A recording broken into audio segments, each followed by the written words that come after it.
Paling sial, orang-orang awam kan nggak ngerti hukum. Mereka katakan, banyak penghina agama akhir-akhir ini. MUI kemana? Majelis Ulama Indonesia kemana? Itu menghina agama, bahkan berani menampilkan lakon Tuhan telah mati, bahkan memanggil orang-orang ulama-ulama sebagai setan desa, memanggil orang-orang soleh, kadrun, kadal gurun. Jadi kadrun itu sejak zaman PKI sudah ada. Penghinaan agama.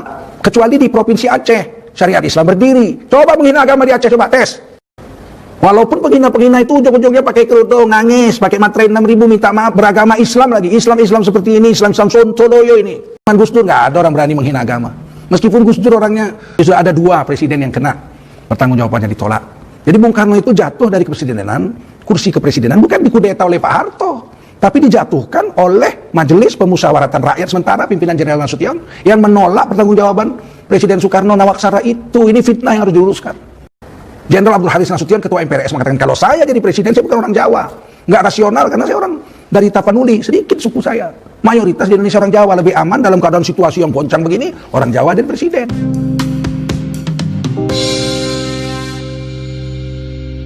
Assalamualaikum warahmatullahi wabarakatuh. Hamdan wa syukran lillah, wa salatan wa salaman ala rasulillah wa ala alihi wa sahbihi wa mawalah. Allahumma salli ala sayyidina Muhammadin wa ala alihi wa sahbihi ajma'in. Kaum muslimin muslimat dimanapun Anda berada, Indonesia sudah merdeka 74 tahun. Indonesia adalah negara Islam dengan penduduk Islam, negara dengan penduduk Islam terbesar di dunia. Populasi penduduk Indonesia 267 juta, 230 juta diantaranya adalah orang Islam. Kita adalah negara dengan populasi penduduk Islam terbesar di dunia. Berfalsafahkan Pancasila dengan Undang-Undang Dasar 1945 merupakan kesepakatan yang sudah kita istiharkan pada tanggal 18 Agustus 1945. Menjadi pedoman hidup bagi bangsa Indonesia untuk menjadi negara kesatuan Republik Indonesia. Dalam perjalanan sejarah, umat Islam pernah bersatu dengan baik dengan seluruh pemeluk-pemeluk agama lain. Tetapi ketika zaman Orde Lama di bawah pimpinan Bung Karno, ketika tahun 60-an terjadi pergolakan politik yang luar biasa. Pada pemilu pertama 1955, 4 pemenang konstituante, yaitu MPR waktu itu, Partai Bung Karno, namanya PNI, Partai Nasionalis Indonesia, meraih 58 kursi.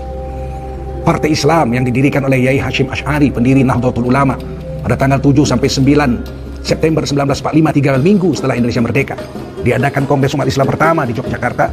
Maka satu-satunya partai Islam waktu itu yang direstui oleh para ulama se-Indonesia pada Kongres Umat Islam pertama adalah Masyumi, Majelis Syuro Indonesia. Meraih kedudukan pertama juga, sama banyaknya dengan PNI, 58 kursi konstituen. Ketiga adalah Partai NU yang pada saat detik-detik mau berdirinya, mau dilaksanakannya pemilu pertama, ketika itu tokoh-tokoh NU dengan Bung Karno dengan tokoh-tokoh pendukung PKI naik haji, entah apa terjadi lobby di sana, pulang dari Mekah naik haji, NU keluar dari Masyumi, Partai Islam yang dibentuk oleh Yai Hashim Asy'ari, NU membuat partai sendiri, Partai Nahdlatul Ulama. Mungkin visi pandangan mereka berjuang tidak cocok dengan Partai Masyumi. Akhirnya NU berhasil mendudukkan pada posisi ketiga dengan 30 kursi, dan partai pendudukan keempat dipegang oleh Partai Komunis Indonesia, pimpinan DN Aidit, 4 besar, 28 kursi. Terus-terusan luar biasa. Undang-Undang Dasar yang baru untuk menggantikan Undang-Undang Dasar 45 karena dianggap itu Undang-Undang Dasar sementara, tidak berhasil dibentuk. Sampai tahun 1959 belum terbentuk, tapi sudah ada kesepakatan bahwa pada tahun 1960, akhir masa konstituante itu 5 tahun sekali, akan dibuatlah Undang-Undang Dasar itu, draft-draftnya, karena selalu nggak jadi. Dibuat Undang-Undang Dasar Islam, negara Islam Indonesia oleh Masyumi, diveto oleh PKI dan PNI, dan seterusnya begitu. Kadang-kadang PNI dengan NU bersatu memveto, yang ini buat diveto, sehingga tidak jadi. Akhirnya Bung Karno tidak sabar menunggu 1960, pada tanggal 5 Juli 1959 dikeluarkanlah dekret Presiden Soekarno, konstituante dibubarkan. Soekarno menjadi presiden tanpa MPR. Bung Karno juga jadi presiden tanpa wakil presiden karena kemudian Dr. Andes Muhammad Hatta, wakil presiden Republik Indonesia, mengundurkan diri. Sejak itu tahun 1960 terjadilah peminggiran orang-orang Masyumi, dianggap musuh negara, dianggap anti kapitalis, diserang dari seluruh penjuru. Tokoh-tokohnya di penjara. Buya Muhammad Nasir, Ketua Umum Partai Masyumi, di penjara. Buya Hamka di penjara. Syekh Isa Ansori di penjara. Semua. Ghazali Hasan di penjara. Di Medan, Ketua Masyumi yaitu Syekh Asyad Tarib Lubis di penjara. Semua ulama-ulama di penjara. Terjadi luar biasa perbenturan agama saat itu. PKI membuat, menurut Gus Dur, almarhum Gus Dur pernah cerita pada saya, PKI membuat ketoprak itu lenong-lenong, ketoprak-ketoprak, pertunjukan drama-drama tradisional Jawa ke kampung-kampung. Bahkan ada yang membuat judulnya Tuhan Telah Mati. God is dead. Luar biasa. Menurut Gus Dur ada orang NU banyak di situ dikejar-kejar ke PKI, nggak jadi main ketopraknya, bubar. Penistaan agama begitu besar saat itu. Sampai akhirnya Bung Karno terguling tahun 1966 pada persidangan pertanggungjawaban Bung Karno. MPRS di bawah pimpinan Jenderal Abdul Hadis Nasution menolak pidato pertanggungjawaban Presiden Soekarno yang diberi judul Nawaksara. Beberapa hari diperbaiki, dipidatokan lagi Nawaksara 2, tetap ditolak. Menurut undang-undang, maka presiden yang pertanggungjawabannya ditolak tidak bisa lagi menjadi presiden dan tidak boleh lagi mencalonkan diri menjadi presiden berikutnya. Pak Habibie juga sama itu. Tahun 1999 pertanggungjawabannya ditolak, diperbaiki, dipidatokan lagi ditolak, akhirnya beliau turun dari presiden dan tidak boleh mencalon lagi. Jadi sudah ada 2 presiden yang kena pertanggungjawabannya ditolak. Jadi Bung Karno itu jatuh dari kepresidenan, kursi kepresidenan bukan dikudeta oleh Pak Harto, tapi dijatuhkan oleh Majelis Pemusyawaratan Rakyat sementara pimpinan Jenderal Nasution yang menolak pertanggungjawaban Presiden Soekarno Nawaksara itu. Ini fitnah yang harus diluruskan. Kemudian diangkatlah Presiden Soeharto sebagai pelaksana tugas presiden. Beliau nggak mau, beliau menolak. Saya tidak pernah mempersiapkan diri dan saya tidak pernah berkeinginan untuk jadi presiden. Tapi waktu itu tidak ada jenderal senior. Jenderal Abdul Hadis Nasution, Ketua MPRS, mengatakan kalau saya jadi presiden, saya bukan orang Jawa. Nggak rasional karena saya orang dari Tapanuli, sedikit suku saya. Mayoritas di Indonesia orang Jawa, lebih aman dalam keadaan situasi yang goncang begini, orang Jawa dan presiden. Pak Harto akhirnya menjadi pelaksana tugas. Barulah kemudian diangkat menjadi presiden dan dengan tugas menjalankan pemilu pertama. Dikumpulkan dana karena waktu itu negara bangkrut, utang 90 miliar dolar, sedangkan sumber pemasukan nggak ada, beras nggak ada, rakyat terpaksa makan bulgur, makanan kuda yang diimpor dari Amerika. Tugas Pak Harto pertama adalah menstabilkan harga-harga yang melambung, kemudian menciptakan makanan. Dibuatlah PB4, ya, peta baru, bibit padi PB4, PB8, IR24, IR28 dengan kerjasama dengan IPB Bogor. Akhirnya rakyat Indonesia bisa menanam padi 4 bulan, 120 hari bisa panen, padinya pendek-pendek. Kami di Medan menyebutnya padi jongkong. Barulah pemilu pertama digelar 1971. Dari 10 partai yang ikut, Sekber, Sekretaris Bersama Golkar nomor 5 waktu itu menangkan pemilu, dan Pak Harto kemudian diangkat kembali jadi presiden, dan mulailah dibentuk DPR MPR di bawah hasil pemilu 1971, kemudian 1977, kemudian 1982, kemudian 1987, kemudian 1992, kemudian 1998, yang kemudian terjadi reformasi. Di zaman Pak Harto, penghinaan terhadap agama seperti yang terjadi pada zaman Orde Lama masa Bung Karno yang terhormat tidak terjadi. Kalau terjadi langsung dihukum sehingga masyarakat tidak geger. Ada namanya Arswendo Atmowiloto membuat satu majalah monitor, terkenal anak-anak muda beli. Saya juga ikut berlangganan itu. Tiba-tiba satu hari beliau buat polling. Ini dia tokoh paling populer se-Indonesia. Ini dia tokoh paling populer. Gitu ya kira-kira. Headline itu. Siapa paling populer? Yang nomor 1 adalah Pak Harto. Nabi Muhammad nomor sekian. Nomor 11 atau nomor berapa? Langsung se-Indonesia geger. Majelis Ulama bergerak untuk berbicara. Langsung Arswendo ditangkap dan dijatuhi hukuman di pengadilan 5 tahun penjara. Nggak main-main. Betul-betul. Sehingga orang kapok, nggak berani menghina agama. Yang mana waktu zaman PKI besar, tahun 60-an itu, ludruk, ketoprak, sandiwara itu menghina agama, bahkan berani menampilkan lakon Tuhan Telah Mati, bahkan memanggil orang-orang ulama-ulama sebagai setan desa, memanggil orang-orang soleh, kadrun, kadal gurun. Jadi kadrun itu sejak zaman PKI sudah ada. Penghinaan agama. Di kebun-kebun ini, di Sumatera Utara, perkebunan ini, anak-anak kecil itu sudah diajari nyanyi, itu anak-anak Jawa itu, kuli-kuli yang ada di perkebunan itu, nyanyi itu menghina agama. Saya masih ingat. Brak dupreng wa aji nyolong kaleng larang-larang wa aji lunga perang mundur wa aji keceblung sumur ke kodoke endas gondol ke boroke. Itu dinyanyikan. Brak dupreng wa aji mencuri kaleng mahal-mahal wa aji pergi perang mundur wa aji terjeblos ke dalam sumur banyak kodoknya. Jadi kodok dari dulu udah masalah juga ini, jauh dari zaman PKI kodok udah masalah ini. Kepala gondol banyak boroknya, itu dinyanyikan. Itu musnah zaman Pak Harto, nggak ada lagi. Semoga Allah merahmati Pak Harto di dalam alam barzakh, dimuliakan atas jasa beliau membela agama, tidak ada lagi penista agama. Ada terjadi majalah monitor kasusnya 5 tahun penjara. Orang kapok nggak berani. Seiring itu zaman Gus Dur nggak ada orang berani menghina agama. Meskipun Gus Dur orangnya longgar, artinya ya semua punya hak hidup di Indonesia ini. Dengan kelonggaran dada, kelapangan dada Gus Dur, semua punya hak. Kami punya hutang jasa terhadap Gus Dur. Daerah mendapatkan DBH, dana bagi hasil dari pusat, yang selama ini nggak dapat. Itu jasa Gus Dur. Sehingga Riau sebagai penghasil minyak terbesar di Indonesia waktu itu tidak dapat apa-apa dari hasil ekspor minyak mentah dari Riau. Tapi setelah Gus Dur ada dana bagi hasil. Pajak yang dikutip ada dana bagi hasil untuk daerah.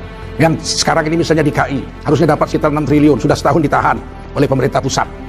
Itu kenapa? Karena ada dana bagi hasil yang ditahan oleh pusat, belum diantarkan ke daerah. Apapun alasannya yang jelas sudah 1 tahun. Dana bagi hasil pemerintah DKI masih ditahan pemerintah pusat. Itu jasa Gus Dur. Semoga Allah merahmati Gus Dur di kuburnya. Zaman Ibu Megawati penghinaan agama nggak ada yang menonjol. Hukum jalan. Zaman Pak SBY ada satu tokoh dari Partai PDI Perjuangan dari daerah Yogyakarta sana, di penjara juga. Saya tidak sebut namanya, di penjara. Dan beliau dengan senang hati, dengan lapang dada ya, inkrah, artinya menerima keputusan pengadilan, beliau masuk penjara. Tapi zaman sekarang ini penghinaan agama nggak tanggung-tanggung, ini hampir setiap hari. Menghina sholat, menghina Rasulullah, syair lagu Siti Aisyah diselewengkan menjadi sebuah syair yang buruk, jelek, tentang seks, yang tidak beradab sama sekali terhadap Rasul dan istri Rasulullah yang kami agungkan, yang kita agungkan orang Islam. Walaupun penghina-penghina itu ujung-ujungnya pakai kerudung, nangis, pakai materai 6.000, minta maaf, beragama Islam lagi. Islam seperti ini, Islam Sontoloyo ini. Ada yang menghina azan. Kidung Ibu Indonesia lebih merdu daripada seruan azan, gak ditangkap, dibiarkan aja. Banyak sekali penghinaan-penghinaan terhadap agama. Ahok menghina Quran, surah Al-Maidah 51. Payah sekali tangkapnya, sampai demo jutaan orang. Akhirnya ditangkap. Baru dijatuhi hukuman 2 tahun penjara. Walaupun sampai keluar dari penjara dia nggak pernah ketahuan di LP mana, nggak ada. Dia bukan alumni LP, lembaga pemasyarakatan, nggak ada. Dia disimpan di Makobrimob, nggak pernah tahu pun kita kamar berapa, bagaimana keadaan di sana. Tapi yang jelas dia di penjara, inkrah. Dia itu adalah narapidana penghina agama. Apapun cerita kita, Ahok adalah narapidana penghina agama. Inkrah, putus di pengadilan. Dia terima hukumannya 2 tahun. Ada terjadi penghukuman tapi dengan susah payah. Ada yang membunuh ustadz, ditangkap, vonis gila. Ada yang menghina agama di Jember, vonisnya gila. Ada yang ini gila. Kalau nggak gila stres. Ada yang ngaku mabuk. Nyanyi-nyanyi syair Siti Aisyah radhiyallahu anha menghina, mabuk. Yang menguploadnya masih mabuk juga waktu mengupload. Nah, yang begini-begini ini nggak boleh terjadi. Yang paling sial, orang-orang awam kan nggak ngerti hukum. Mereka katakan banyak penghina agama akhir-akhir ini. MUI kemana? Majelis Ulama Indonesia kemana? Loh, Majelis Ulama Indonesia nggak punya power. Kekuatan untuk menindak itu ada di kepolisian, di kejaksaan, di pengadilan, penegak hukum, bukan kami. Kami hanya mengeluarkan fatwa, nggak punya kekuatan untuk nangkap. Kecuali di Provinsi Aceh, syariat Islam berdiri. Coba menghina agama di Aceh, coba tes. Nah, mereka langsung, majelis ulama mereka bisa langsung menangkap. Mereka punya polisi syariah khusus, daerah khusus, Provinsi Nangro Aceh Darussalam. Selain itu tidak ada. Jangan salahkan MUI. MUI juga gerem. MUI juga nggak senang dengan ini. Tapi kan kita hidup di negara Republik Indonesia. Sebetulnya kalau hati nurani tanya, cocoknya dihukum Islam aja, dibunuh aja. Nah, selesai. Tapi kan nggak boleh. Kesepakatan kita ini hidup di negara Indonesia. Undang-Undang Dasar 45, Undang-Undang Negara Republik Indonesia, ada KUHP. Menghina agama itu dapat dituntut 5 tahun penjara menurut Kitab Undang-Undang Hukum Pidana pasal 156 huruf A, 156A. Yaitu tuntutannya 5 tahun penjara seperti Ahok. Itu 5 tahun penjara, jatuhnya 2 tahun vonis. Inkrah, dia masuk. Nah, saudara-saudara, saya ingin menghimbau kepada kita semua, anak bangsa Indonesia, agama apapun Anda yang Anda anut, Islamkah, Nasranikah Anda, Kristen, Protestan atau Katolik, Hindukah, Buddhakah, atau Anda Konghucu, mari kita jaga. Jangan kita saling menghina agama, apalagi menghina agama sendiri. Saya tidak pernah melihat orang Nasrani menghina Yesus Kristus. Saya belum pernah dengar orang Hindu menghina Dewa Shiva. Saya belum pernah mendengar umat Buddha menghina Sang Buddha, Siddhartha Gautama, atau menghina kitab-kitab suci mereka. Begitu juga orang Konghucu nggak pernah menghina agama dan kitab suci mereka, apalagi menghina Tuhan mereka, apalagi menghina tokoh-tokoh yang disakralkan dalam agama mereka. Yang aneh Islam nih yang ngaku Islamnya apa ini, bibit-bibit anak PKI, cucu PKI, kita pun nggak tahu. Tobat, jangan sampai terjadi pertumpahan darah di negara Republik Indonesia. Kita cinta negeri ini, kita bersaudara, darah kita ini bersaudara. Kalau kita saling menumpahkan darah gara-gara penghinaan agama, ini presiden terburuk, kejadian terburuk di negeri ini yang tidak boleh terjadi dan tidak boleh terulang dalam sejarah hidup manusia beradab. Kita ini kemanusiaan yang adil dan beradab, pasal sila kedua Undang-Undang Dasar 45. Bukan kebinatangan yang zalim dan biadab, bukan. Kita ini kemanusiaan yang adil dan beradab, bukan kebinatangan yang zalim dan biadab, bukan. Kita jaga betul-betul untuk masa depan anak cucu cicit kita ke depan. Hentikan menghina agama. Jangan ngomong-ngomong kadron, kadal gurun.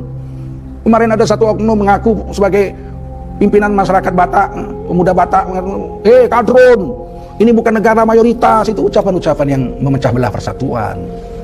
Ini negara kesatuan Republik Indonesia, bukan negara mayoritas. Tapi orang Islam di Indonesia nggak bisa dipungkiri, ada 230 juta. Maka yang saya ingatkan anak-anak muda, terutama yang Islam-Islam, kamu jangan iseng-iseng tapi menghina agama. Itu dosa besar.